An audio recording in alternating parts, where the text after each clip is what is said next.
Welcome back to Match Night. The Olympics Games roll on. Canada's journey in soccer comes to an end in the quarterfinals. Penalty heartbreak. They lose to Germany 4-2 in pens.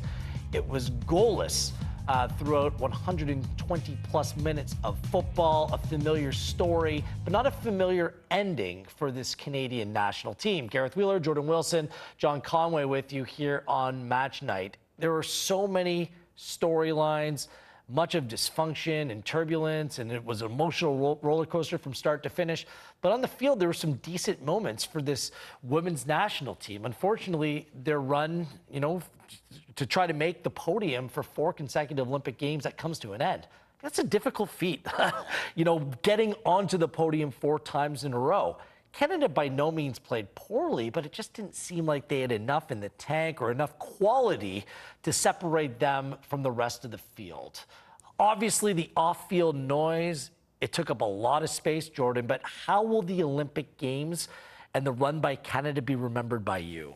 I mean, for me, it's hard to ignore because people that don't even watch the game are just talking about Canada and the women's team and the drone situation. Of course, you could look at it and say, for me, I'm thinking that you still have the resolve to go and actually play for something in the quarterfinals, which is not easy to do. And you think about energy and getting your percent levels up. To have this just way over your head as a player, and everywhere you go, you're getting looks or people are talking about, you have to answer questions in press conferences about maybe something that you couldn't control. It is daunting and it is taxing, but I will say, we talk about all the time, the little margins that happen within the game. Canada was good, but it just wasn't great when they needed to be at the end, and that's why they fell short, John. I mean, you hit the nail on the head with the energy. They wasted so much energy having to deal with this scandal. Yeah. And you saw it, I think, show up in the game against Germany, where they had so many opportunities to score, and they couldn't be clinical. I think for me, when in those little details are because your energy is expanded, whatever I'm trying to say, from all the crap you got to deal with outside the game, and then when you need it the most in those moments, it just doesn't come through. But when I looked at it, I never thought that energy was the issue. They ran at teams, and, and maybe it was focus. Having watched just about every one of this women's national team games over the last 6 years, for me, it was a familiar feel watching this team where their back 3 are elite. I'd say the best back 3 in the world. Their goalkeeper's excellent. But this was exactly how they got to the gold medal and won it in the last Olympics, by playing these games tight, but maybe not having enough cutting edge or ideas or focus or execution in the attacking third. That's why it's hard for me to say, well, it was the off-field stuff that was the issue, because the way that it manifested itself on the field was a very familiar sight for me. I don't disagree. I just think you brought up a word, focus. And I think that's the one, again, with the details, the focus. Again, it all plays out the same. But in those moments, if you're locked in, Adriana Leon needs to score. For me. I mean, that's a big one. You brought up goalkeeping, and kudos to Sheridan. She was excellent. Excellent. I mean, actually, to be fair, both goalkeepers in that game were very good. I hate to go on a goalkeeper tangent. That's fair. I mean, they provided, for me, textbook how to save 1v1 spread block situations, both of them.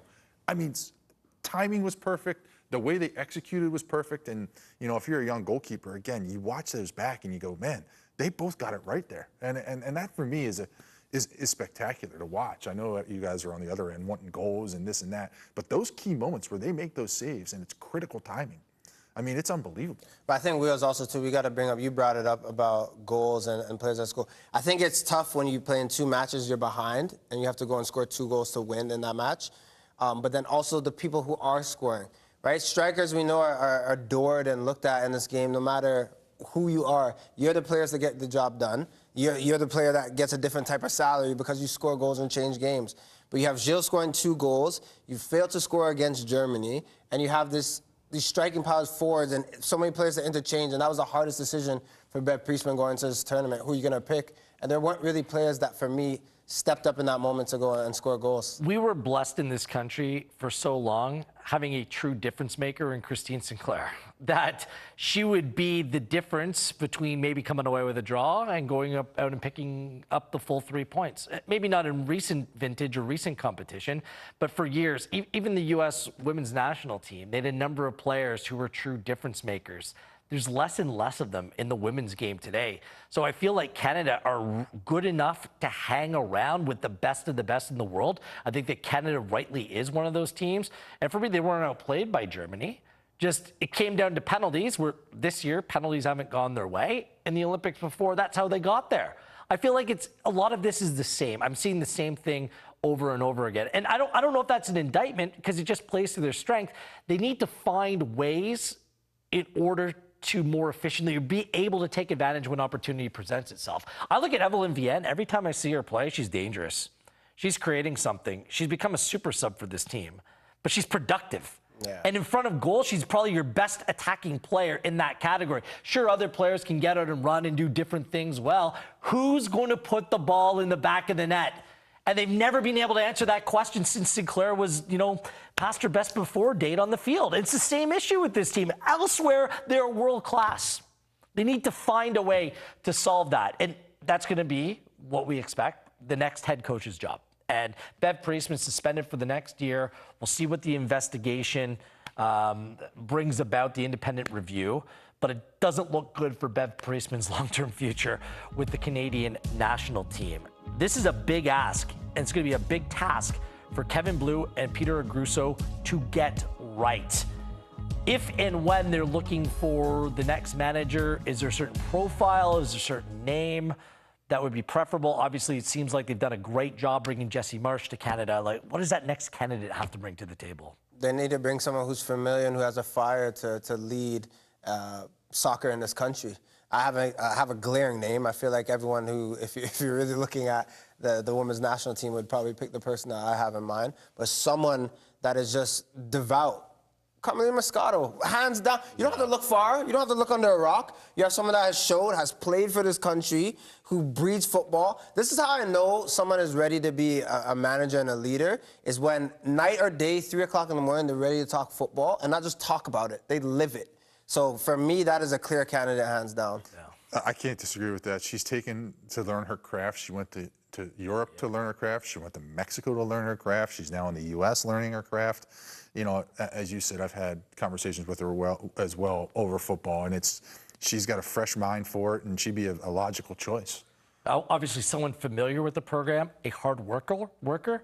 Right now, our national programs, they need credibility. Yeah. She's an honest worker. You said it. She's gone every step of the way to make herself a better coach and ingratiate herself to understand what it takes. So I'd be fully supportive of Moscato in hiring a Canadian once again to coach a Canadian national team. I think that's a good thing, especially if you have candidates like her that are available. And that's the direction I would go in. Also, too, to help, again, we don't want a situation where she's isolated, bringing people that could support her and get the best out of her as well. So there's a bridge. We don't want situations that we just experienced this past Olympics. We want everyone to be on the same page. Honest, hardworking, understanding, with the knowledge of football in this country, the good, bad, and everything in between, seems like a proper candidate to me.